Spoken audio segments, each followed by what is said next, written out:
2026 में पेपर 2025 से टफ हुए हैं और 2027 का पेपर इससे भी टफ होने वाला है। तो अभी तक आप जिस तरीके से पढ़ाई कर रहे थे वो सफिशिएंट नहीं होने वाला फुल मार्क्स के लिए। आपको जरूरत है एक डिफरेंट अप्रोच की। 3, 2, 1। बच्चों, आज की इस क्लास में हम पढ़ने वाले हैं रियल नंबर। ये चैप्टर इतना आसान है लेकिन फिर भी इसमें छोटे छोटे सिली मिस्टेक्स हो जाते हैं।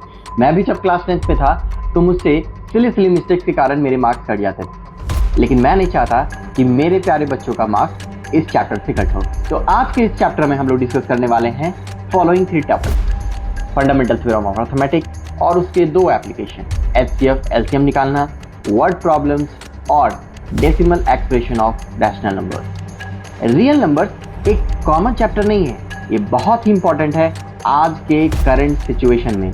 यह बेसिस बनता है हमारे क्रिप्टो करेंसी का, ये बेसिस बनता है हमारे इथिकल हैकिंग का, ये बेसिस बनता है हमारे साइबर सिक्योरिटी का। तो चलिए ज़्यादा देर ना करते हुए शुरू करते हैं। Let's roll on.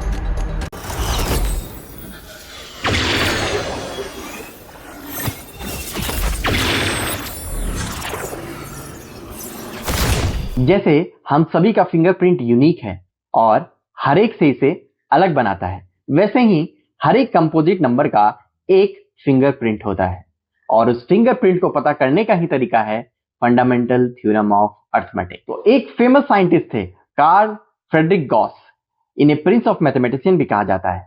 इन्होंने बताया कि हर एक कंपोजिट नंबर को प्रोडक्ट ऑफ प्राइम्स के रूप में लिख सकते हैं और यह यूनिक होगा, जस्ट लाइक अ फिंगरप्रिंट। तो कंपोजिट नंबर आपको पता है जिसके 2 से ज्यादा फैक्टर होते हैं और प्राइम नंबर जिसके केवल 2 फैक्टर होते हैं, 1 और इटसेल्फ। तो चलिए ज्यादा देर ना करते हुए कि एग्जाम्पल के माध्यम से इसे और आसानी से समझते हैं। जैसे हमारे एग्जाम्पल में दे रखा है 156 को एक्सप्रेस करना है as a product of prime. तो 156 को एक्सप्रेस करने के लिए सबसे पहले क्या करेंगे, 156 का हम लोग प्राइम फैक्टराइजेशन करेंगे, यानी उसको प्राइम नंबर से डिवाइड देते जाएंगे। तो 2 से सबसे पहले दिया चूंकि इवन है और इस तरह से सॉल्व करके 156 का प्राइम फैक्टराइजेशन आ जाता है 2 to the power 3 into 13 और ये अपने आप में यूनिक है। 2 to the power 3 into 13 और किसी दूसरे नंबर का प्राइम फैक्टराइजेशन नहीं हो सकता। तो फटाफट चलिए एक सवाल देख लेते हैं, ये सीबीएसई एग्जाम 2020 में भी आ रखा है। तो यहाँ पे सम ऑफ एक्सपोनेंट निकालना है, जो प्राइम फैक्टराइजेशन करने के बाद आएगा उनका एक्सपोनेंट का सम निकालना है 196 के लिए। तो 196 का सबसे पहले प्राइम फैक्टराइजेशन कर लेंगे। तो 196 का प्राइम फैक्टराइजेशन करने के बाद आंसर आता है 2 to the power 2 into 7 to the power 2। यहाँ पे 2 का एक्सपोनेंट जो है वो 2 है और 7 का एक्सपोनेंट जो है वो भी 2 है। तो सम ऑफ एक्सपोनेंट कितना आ गया, 2 + 2 = 4। So 4 is our answer. ये एग्जाम्पल 2 मैं आपके लिए अटैच कर रहा हूं, जिसे आपको खुद से सॉल्व करना है और नहीं बनने से आप मुझसे पूछ सकते हैं। तो ये देखो बच्चों, ये बहुत ही ज्यादा इंपॉर्टेंट है और सीबीएसई में किसी साल भी आ सकता है। ये फैक्टर ट्री कहलाता है। इसमें जो सबसे नीचे 2 नंबर दिए हैं उसके ऊपर वाला नंबर उनका प्रोडक्ट के बराबर होता है और यहाँ इस क्वेश्चन में m और n का मान निकालना है। तो चलो फटाफट इसे देख लेते हैं। तो सबसे नीचे दे रखा है 2 और 5, तो उसके ऊपर का नंबर हो जाएगा 2 × 5 10 और इसी तरह से आगे बढ़ते बढ़ते हम n का मान निकाल सकते हैं और m का मान निकाल सकते हैं। तो n का मान यहाँ से आ गया 40 और m का मान आ गया 160। चलिए बढ़ते हैं आगे। चलो बच्चों एक और क्वेश्चन देखते हैं। ये सीबीएसई बोर्ड का बहुत ही फेवरेट क्वेश्चन है, ये सीबीएसई बोर्ड एग्जाम 2026 में भी आ रखा है। तो ऐसा आपको एक नंबर दे रखेगा, है ना, एक प्राइम फैक्टर्स के रूप में और एडिशन के साथ दूसरा नंबर। तो हमेशा याद रखना जो दूसरा नंबर होगा वो उन्हीं प्राइम फैक्टर में से कोई एक नंबर होगा और पूछेगा कि क्या ये कंपोजिट नंबर है, इसको प्रूफ करो। तो इसमें करना कुछ नहीं है, जो नंबर कॉमन है उसको बाहर कॉमन ले लेना है। तो सबसे पहली बात, कंपोजिट नंबर होता क्या है, जिसके 2 से ज्यादा फैक्टर होते हैं, यानी 1 और खुद के अलावा फैक्टर होते हैं। बहुत बढ़िया। तो चलो अभी इसको सॉल्व कर लेते हैं फटाफट। तो इसका कॉमन ले लिया और आगे सॉल्व किया तो आ गया नंबर का 13 × 56, यानी एक नंबर है जो 13 × 56 के बराबर है। तो 13 भी इसका फैक्टर हुआ और 56 भी इसका फैक्टर हो गया। तो इसके फैक्टर 4 हो गए। यहाँ 4 तो साफ साफ दिख रहे हैं, और भी हो सकते हैं लेकिन 2 से ज्यादा हो गए, तो इसीलिए कंपोजिट नंबर होगा, हेंस प्रूव्ड। तो चलो बच्चों, यहां तक तो बात हो गई हमारे बेस की।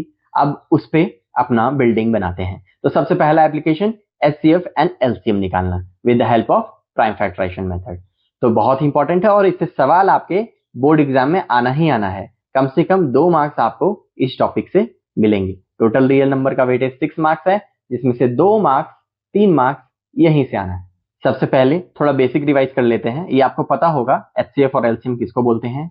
HCF होता है highest common factor. Common factor लेना है और कैसा, हाईएस्ट लेना है। तो एक एग्जांपल देख लेते हैं 2 और 4 का। तो 2 का फैक्टर हो जाएगा 1 और 2 और 4 का 1, 2 और 4। यहाँ पे देखो कॉमन फैक्टर लेना है। फैक्टर हमेशा नंबर से छोटा होता है। कॉमन फैक्टर क्या क्या आ गया, 1 और 2 है ना। प्राइम फैक्टर की बात करते हैं तो ऐसे भी 1 को काउंट करेंगे नहीं। तो हाईएस्ट कॉमन फैक्टर क्या है, 2। तो HCF क्या हो जाएगा 2 और 4 का 2। LCM क्या होता है, लोवेस्ट कॉमन मल्टीपल, यानी कॉमन मल्टीपल लेना है, उसका लोवेस्ट लेना है। तो फिर से वही एग्जांपल 2 और 4। तो 2 का मल्टीपल्स क्या क्या हो सकता है, यानी टेबल 2, 2 2 4, 2 2 6, 2 4 8, 10 और सो ऑन। और वैसे ही 4 का लेंगे तो आ जाएगा 4, 8, 12, 16 एंड सो ऑन। तो यहाँ पे देखो कॉमन मल्टीपल जो है क्या है, 4 दोनों में है, 8 दोनों में है, 12 दोनों में आएगा, है ना। तो यहाँ पे अभी लोवेस्ट लेना है। तो लोवेस्ट कौन सा है कॉमन मल्टीपल में, 4। तो LCM क्या आएगा 2 और 4 का, 4। और HCF क्या आया, 2। Very good. तो इस तरीके से निकालते हैं। अभी हम लोग इसी चीज को प्राइम फैक्टराइजेशन मेथड से सीखते हैं। देखो बच्चों, यहाँ 2 नंबर दे रखा है 12 और 18। तो सबसे पहले 12 का प्राइम फैक्टराइजेशन कर लेते हैं और 18 का प्राइम फैक्टराइजेशन कर लेते हैं। 12 का प्राइम फैक्टराइजेशन करने से हमें आंसर मिल गया 2 to the power 2 into 3। और 18 का प्राइम फैक्टराइजेशन करने से मिल गया 2 into 3 to power 2। ठीक है। अभी देखो HCF और LCM निकालने के लिए, HCF के लिए चाहिए कॉमन प्राइम नंबर्स, जो दोनों नंबर के प्राइम फैक्टराइजेशन में कॉमन प्राइम नंबर आ रहे हैं वो। तो यहाँ पे 2 और 3 ही है दोनों में, तो कॉमन भी क्या हो जाएगा 2 और 3। और उसमें से जो कॉमन प्राइम आए हैं उनका जो लोएस्ट पावर होगा उसको लिखना है। तो सबसे पहले HCF हो गया, उसमें 2 और 3 आ रहा है तो 2 into 3 लिख लेते हैं। अभी 2 का लोएस्ट पावर कहाँ है, तो 2 का लोएस्ट पावर 18 के प्राइम फैक्टराइजेशन में है 1, और 3 का लोएस्ट पावर है हमारे 12 के प्राइम फैक्टराइजेशन में जो कि है 1। तो HCF आ गया 2 to the power 1 into 3 to the power 1, यानी 2 into 3 6। उसी तरह से LCM क्या होता है, ऑल प्राइम नंबर। ठीक है, जैसे HCF में 5 आ रहा है लेकिन LCM में 5 नहीं आ रहा है प्राइम फैक्टर, तो 5 को भी लेंगे, सारे प्राइम फैक्टर्स को लेंगे। ठीक है, तो लिख लेंगे LCM इक्वल टू 2 into 3, और इसमें लेंगे हाईएस्ट। लोवेस्ट है लेकिन लेना है हाईएस्ट पावर, और HCF में हाईएस्ट है लेकिन लेना है लोवेस्ट पावर। तो अभी हाईएस्ट पावर सारे का ले लें, 2 और 3 है। तो 2 का हाईएस्ट कितना आया है 2, जो कि हमारे 12 में आया है, और 3 का आया है 2 जो कि 18 के प्राइम फैक्टराइजेशन में आया है। तो LCM हो गया 2 to the power 2 into 3 to the power 2, और आगे सॉल्व करके आ जाता है 4 into 9 36। तो आशा करते हैं ये भी आपको समझ में आ गया होगा। बहुत ही इंपॉर्टेंट है, याद रखिए HCF हाईएस्ट है लेकिन यहाँ लेना है lowest of common prime. LCM में लोएस्ट है लेकिन यहाँ लेना है हाईएस्ट ऑफ ऑल प्राइम। तो चलिए कुछ सवाल देखते हैं ताकि हमारी गलतियां कम हो जाए और बोर्ड एग्जाम में मार्क्स पक्के हो जाएं। देखो बच्चों, ये क्वेश्चन CBSE मार्किंग स्कीम का है और बोर्ड चाहता है कि ये सवाल आपको जरूर आना चाहिए। तो सबसे पहले HCF और LCM के बारे में। HCF क्या होता है, HCF का वैल्यू हमेशा लोअर देन गिवन नंबर होगा, और LCM का वैल्यू हमेशा मोर देन गिवन नंबर होगा। क्यों, क्योंकि LCM मल्टीपल है तो उसका कुछ मल्टीपल आने वाला है जो नंबर दिया है उसका, और HCF क्या है, फैक्टर है, यानी उसके टूटे हुए पार्ट्स आने वाले हैं। तो सबसे पहले कंपोजिट, स्मॉलेस्ट कंपोजिट नंबर क्या है 4, और स्मॉलेस्ट 2 डिजिट कंपोजिट नंबर क्या है 10। तो 4 और 10 का LCM निकालना है। ये तो सवाल आसान हो गया। तो 4 को प्राइम फैक्टर के रूप में लिख सकते हैं 2 to the power 2, और 10 को लिख सकते हैं 2 into 5। अभी LCM के लिए सारा प्राइम लेना है, तो कौन कौन से प्राइम इन्वॉल्व हुए हैं 2 और 5, तो 2 into 5। अभी हाईएस्ट पावर लेना है, तो 2 का हाईएस्ट पावर कहाँ है 4 वाले में, 2 to the power 2, और 5 तो एक ही जगह है जिसका पावर 1 है, तो आ गया 1। तो यहां से LCM आ गया 4 into 5 यानी कि 20। ये बहुत ही इंपॉर्टेंट सवाल है NCERT का, और यहां निकालना है लीस्ट पॉसिबल नंबर जो कि डिविजिबल हो 1 से 10 तक सारे नंबर से। तो जाहिर सी बात है वो नंबर क्या होगा, बड़ा होगा, है ना।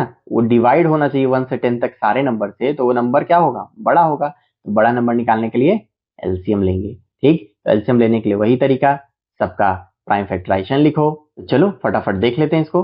तो इसको इस तरीके से आप सॉल्व कर लीजिए, सभी नंबर्स का प्राइम फैक्टर्स के रूप में इसको लिख लीजिए ब्रेक करके। अभी देखो एलसीएम क्या होता है, एलसीएम होता है ऑल प्राइम नंबर लेना है और उनके हाईएस्ट पावर को। तो इसको इस तरीके से लिख लेते हैं फटाफट, और लिखने के बाद जो हमारा फाइनल आंसर आएगा वो आएगा एलसीएम इक्वल टू 2520। यही हो जाएगा हमारा आंसर। देखो बच्चों, ये सवाल भी बहुत ही इंपॉर्टेंट है। यहाँ पे और एक नई कॉन्सेप्ट की बात हो गई। तो एचसीएफ निकालना है। तो एचसीएफ क्या है, हाईएस्ट कॉमन फैक्टर, यानी ऐसा नंबर जो कि उसका फैक्टर हो और हाईएस्ट हो, यानी जो उसको डिवाइड दे रहा है। तो ऐसा कौन सा नंबर है जो दोनों नंबर को डिवाइड देगा और वो हाईएस्ट है। तो हमें क्वेश्चन में ही दे रखा है आंसर कि 75 ऐसा एक नंबर है जो दोनों को डिवाइड दे रहा है, और जितने नंबर्स दिए हुए हैं उन सब में से वो हाईएस्ट भी है। तो आंसर क्या हो जाएगा इसका, सिंपल 75। तो इसमें कॉन्सेप्ट वही है, जो हाईएस्ट डिवाइडिंग नंबर होगा वही होगा उसका एचसीएफ। ये देखो ये भी बहुत इजी है। इसमें एक चीज सीखने वाली बात बस ये है कि प्राइम नंबर्स का एचसीएफ 1 होता है। क्यों? क्योंकि एचसीएफ होता है जो कॉमन आएगा उसका और लोएस्ट पावर। तो प्राइम नंबर के तो दो ही फैक्टर होते बेटा, 1 और वो नंबर खुद। अगर दो अलग अलग नंबर प्राइम नंबर के निकाल रहे हैं तो खुद वाला तो कॉमन होगा नहीं, कॉमन केवल क्या आएगा, 1। तो इसीलिए प्राइम नंबर्स के एचसीएफ हमेशा 1 होंगे। और को प्राइम नंबर का डेफिनेशन ही होता है ऐसे दो नंबर जिनका एचसीएफ 1 आ जाए तो उनको को प्राइम नंबर बोल सकते हैं। वो दोनों नंबर खुद में कंपोजिट नंबर हो सकते हैं, लेकिन अगर उन दोनों के बीच का एचसीएफ 1 है तो उनको को प्राइम नंबर बोलेंगे। तो इसका आंसर हो जाएगा प्राइम एंड को प्राइम। देखो अभी इस तरह के सवाल भी बोर्ड एग्जाम में देखने को मिल सकते हैं, जहां पे वेरिएबल के रूप में आपको ए और बी नंबर को लिख देगा और बोल देगा कि वो सारे वेरिएबल क्या हैं, प्राइम हैं। तो अभी आप एचसीएफ निकालो या एलसीएम निकालो। तो करना कुछ नहीं है, यहाँ एक्स और वाई का टर्म में ए और बी को दे रखा है। तो एचसीएफ के लिए क्या करना है बच्चों, कॉमन और लोएस्ट, हाईएस्ट है पर लेना है लोएस्ट। तो यहाँ एक्स और वाई ही कॉमन है, और एक्स का पावर लोएस्ट क्या है 1 और वाई का लोएस्ट पावर क्या है 2। तो एचसीएफ आ गया हमारा x इंटू वाई स्क्वायर। अभी एक इजी सवाल मैं आपके लिए अटैच कर रहा हूं सेम कॉन्सेप्ट पे, इसको आप ट्राई करें। तो चलिए अब एक बहुत इंपॉर्टेंट कॉन्सेप्ट देखते हैं जिसे एग्जाम में क्वेश्चन आता ही आता है। तो LCM of any two number and HCF of any two number का प्रोडक्ट जब करते हैं तो वो नंबर के प्रोडक्ट के बराबर आ जाता है, यानी LCM of A comma B into HCF of A comma B is equal to A into B. यहाँ पे ध्यान देने वाली बात यह है कि ये रूल 3 नंबर के लिए एप्लीकेबल नहीं होता है, और यहीं पे बच्चे सिली मिस्टेक्स कर जाते हैं। उन्हें 3 नंबर दिया रहता है, HCF of this 3 number are equal to this, HCF इतना है, 2 नंबर है, तीसरा नंबर निकालिए। वो फटाफट ये फॉर्मूला लगा देते हैं, लेकिन ध्यान देना है ये फॉर्मूला केवल 2 नंबर के लिए है। एक एडवांस फॉर्मूला दे रखा है, लेकिन इसको याद करने की जरूरत नहीं है, यहां से सवाल आने की संभावना बहुत कम है। तो चलो इस कॉन्सेप्ट को एक एग्जाम्पल के हेल्प से और अच्छे से समझ लेते हैं। दे रखा है एलसीएम है ए और 18 का 36 और एचसीएफ है ए और 18 का 2। तो अपना वही कॉन्सेप्ट यूज करेंगे, ए का मान निकालना है, LCM into HCF equal to A into 18। तो एलसीएम 36 एचसीएफ 2 और ए इंटू 18 के बराबर हो जाएगा। अभी 18 से 36 2 टाइम्स में कट जाएगा, तो ए का वैल्यू आ गया 4। तो देखा कितना आसान था ये सवाल, और इससे कितनी बार सीबीएसई ने इस कॉन्सेप्ट पे सवाल पूछा है। अभी ये सवाल सीबीएसई 2020 में आया हुआ है, बहुत ही इजी है, इसको ट्राई करो सॉल्व करने का। नहीं बन जाए तो कमेंट में पूछो। अभी देखो ये भी एक अच्छा कॉन्सेप्ट है। यहाँ पे पूछ रहा है कि क्या 18 और 380 एलसीएम और एचसीएफ पेयर हो सकते हैं किसी नंबर के, जस्टिफाई करना है। यहाँ पे एक कॉन्सेप्ट है, इसीलिए मैंने इस क्वेश्चन को चूज किया है। देखो जो एचसीएफ होता है ना, वो एलसीएम जो आया है उसका फैक्टर खुद ब खुद हो जाता है, ठीक, क्योंकि एचसीएफ तो फैक्टर है ही उन दोनों नंबर का, और एलसीएम में भी अल्टीमेटली हम मल्टीपल निकाल रहे हैं, तो वो जो फैक्टर आया है हमारा एचसीएफ वो उस एलसीएम का भी फैक्टर होगा, यानी एचसीएफ एलसीएम को पूर्णतः डिवाइड दे देगा, रिमाइंडर 0 आना चाहिए। इस क्वेश्चन में कॉन्सेप्ट यही लग रहा है कि जो एचसीएफ है वो एलसीएम को पूरी तरीके से डिवाइड दे देगा, यानी रिमाइंडर 0 आ जाएगा। अगर ऐसा होता है ये दोनों नंबर एचसीएफ और एलसीएम के पेयर बनेंगे, नहीं तो नहीं। अभी यहाँ पे 18 जो है 380 को पूरी तरह से डिवाइड नहीं दे पाएगा, कुछ डेसिमल में नंबर आ जाएंगे या कुछ रिमाइंडर बच जा रहा है, इसीलिए हम कह सकते हैं कि ये दोनों नंबर एचसीएफ और एलसीएम के पेयर नहीं बन रहे हैं। अभी देखो ये सवाल सीबीएसई 2019 में आ रखा है और इसको आप एक ट्राई दें, बहुत ही इजी है, और नहीं बनने पर मुझसे कमेंट में पूछिए। वीडियो को स्किप मत करना क्योंकि अभी जो हम पढ़ने वाले हैं वो बहुत ही इंपॉर्टेंट है, और ये नहीं आया तब तो वर्ड प्रॉब्लम में गलती करना ही करना है। और आपको अगर हमारा वीडियो अच्छा लग रहा है तो आप मुझे सपोर्ट कर सकते हैं लाइक और सब्सक्राइब के माध्यम से, क्योंकि हम लोग पूरा क्लास 10 का मैथ्स का लेक्चर्स हम लोग कंप्लीट करने वाले हैं। केवल और केवल कॉन्सेप्ट की बात करेंगे, यानी जब आप बैठेंगे तो आप केवल और केवल कॉन्सेप्ट सीखेंगे। मुझे कनेक्ट कर सकते हो कमेंट के माध्यम से। तो चलिए देखते हैं एचसीएफ का कॉन्सेप्ट। एचसीएफ, अगर ये सारे टर्म्स आपको सवाल में दिखते हैं तो आप लगा सकते हो, बहुत ही कंफ्यूजिंग है, तो इसको सिंप्लीफाई करते हैं। सिंपली एचसीएफ कब लगाना है? जब अपने को आंसर में छोटा नंबर चाहिए। उसी तरीके से एलसीएम का कब यूज करेंगे? जब वर्ड प्रॉब्लम में अपने को बस ये पता करना है कि आंसर जो गिवन नंबर है उससे बड़ा निकालना है या छोटा। अगर बड़ा निकालना हुआ तो निकालेंगे एलसीएम और छोटा निकालना हुआ तो निकालेंगे एचसीएफ। तो चलो कुछ एग्जांपल्स देख लेते हैं और अपने कॉन्सेप्ट को मजबूत करते हैं। तो सबसे पहला सवाल है सीबीएसई 2017 में आया हुआ है। 3 दोस्त हैं, एक स्टेप में 40 सेंटीमीटर चलता है, दूसरा दोस्त एक स्टेप में 42 सेंटीमीटर चलता है, तीसरा दोस्त एक स्टेप में 45 सेंटीमीटर चलता है। तो जाहिर सी बात है कुछ लोग क्या हैं, आगे बढ़ जाएंगे और कुछ लोग धीरे धीरे पीछे से आते रहेंगे, इस तरह से, है ना। तो अभी पता करना है कि कितना दूरी मिनिमम उन लोगों को चलना होगा जहां तक फिर से वो सेम जगह पे खड़े हो जाएं। तो जाहिर सी बात है यहाँ कैसा नंबर चाहिए? बड़ा, जो इन तीनों से क्या हो, बड़ा। आगे चल के मिलेंगे ना वो लोग, तो बड़ा नंबर चाहिए। तो बड़ा मतलब एलसीएम, मल्टीपल चाहिए किसी नंबर का, तो एलसीएम निकालेंगे। तो एलसीएम निकालने के लिए क्या करेंगे? Prime factorization. तो चलो इसको इस तरीके से सॉल्व कर लेते हैं। प्राइम फैक्टराइजेशन निकाल लेते हैं 40, 42 और 45 का।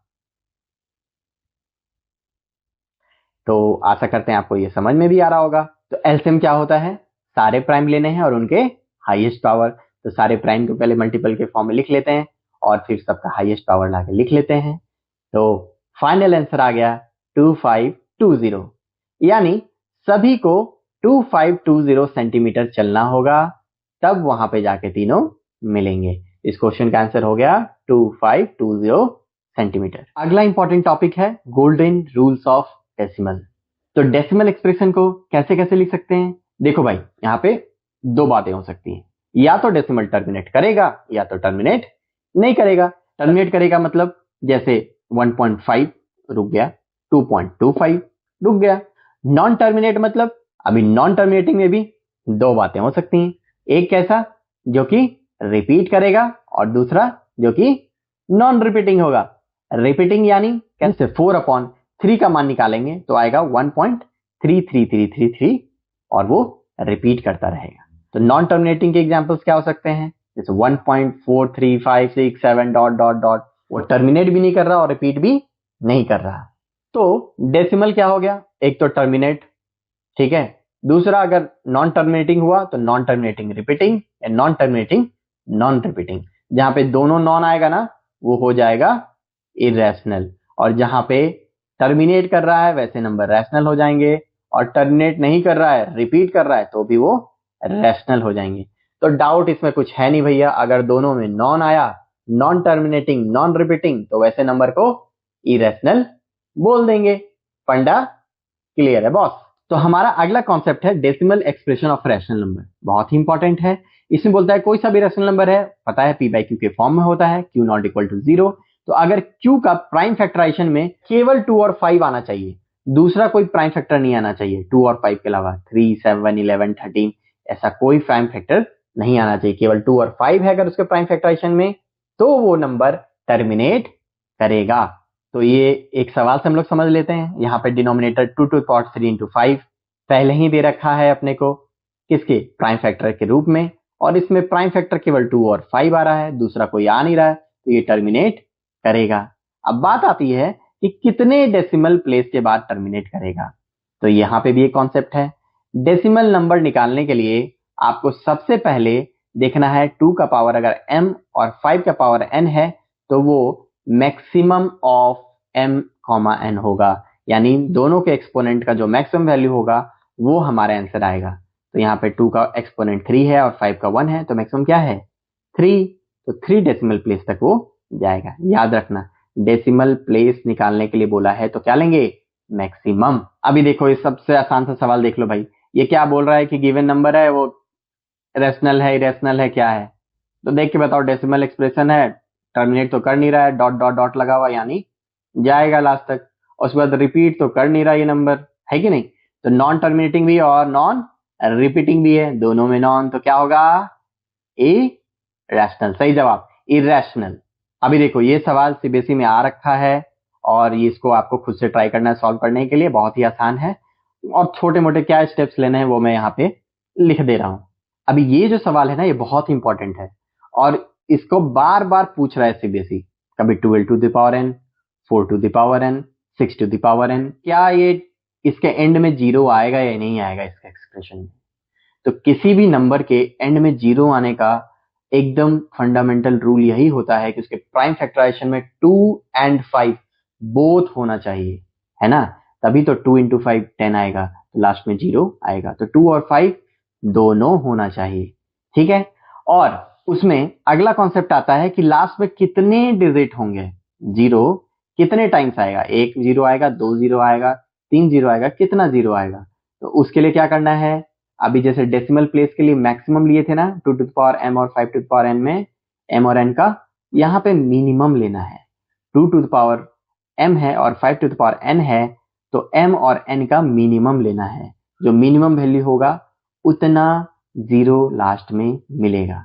सबसे पहले यहाँ पे 12 टू द पावर n दे रखा है, तो जब 12 का प्राइम फैक्टराइजेशन करोगे तो वो लिखोगे 2 टू द पावर 2 इंटू 3, अभी यहाँ पे 5 तो है नहीं, तो ये जाहिर सी बात है जीरो से एंड नहीं करेगा, तो इसका यही प्रूफ हो जाएगा। ये सारे स्टेप्स लिख करके आप लिख सकते हो कि it doesn't contain 5 as a prime factor, hence it will not end with digit 0। चलो एक और बेसिक सवाल है, फटाफट मैं इसको सॉल्व कर दे रहा हूँ, देख लो, समझ में तो आ ही जाएगा, सारा कॉन्सेप्ट तुम लोग सीख चुके हो, मजा आ रहा है ना, मुझे पता है, तो सब्सक्राइब कर दो। तो एक बार क्विक देख लेते हैं कॉन्सेप्ट कहाँ पे गलती होता है।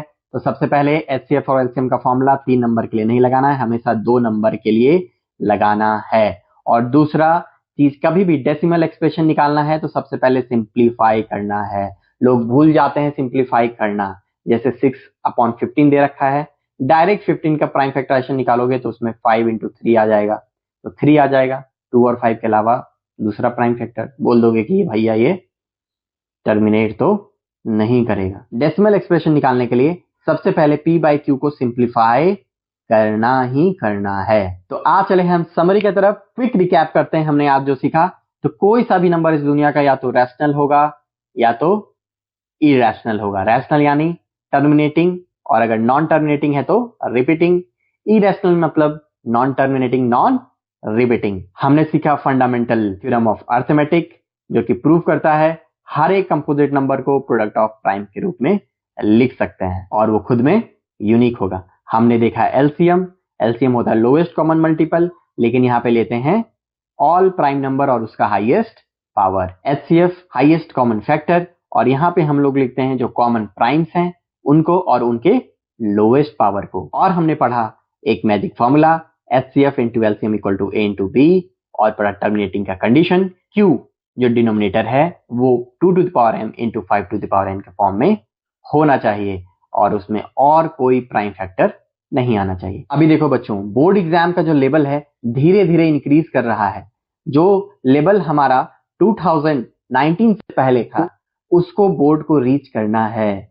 तो 2026 में पेपर 2025 से टफ हुए हैं और 2027 का पेपर इससे भी टफ होने वाला है। तो अभी तक आप जिस तरीके से पढ़ाई कर रहे थे वो सफिशिएंट नहीं होने वाला फुल मार्क्स के लिए। आपको जरूरत है एक डिफरेंट अप्रोच की, हर एक क्वेश्चन को 2, 3, 4 अलग अलग मेथड से सॉल्व करने आने की। तो मैं अपने लेक्चर्स में हर एक क्वेश्चन को पॉइंट वाइज 0 से लेकर एंड तक सॉल्व करके आपको सिखाता हूं। मैथमेटिक्स में आपको इतना एक्सपर्ट बना दूंगा, इतना उसे आसान बना दूंगा कि बोर्ड एग्जाम में आपके 100 आउट ऑफ 100 मार्क्स गारंटीड। तो चैनल को सब्सक्राइब जरूर करें।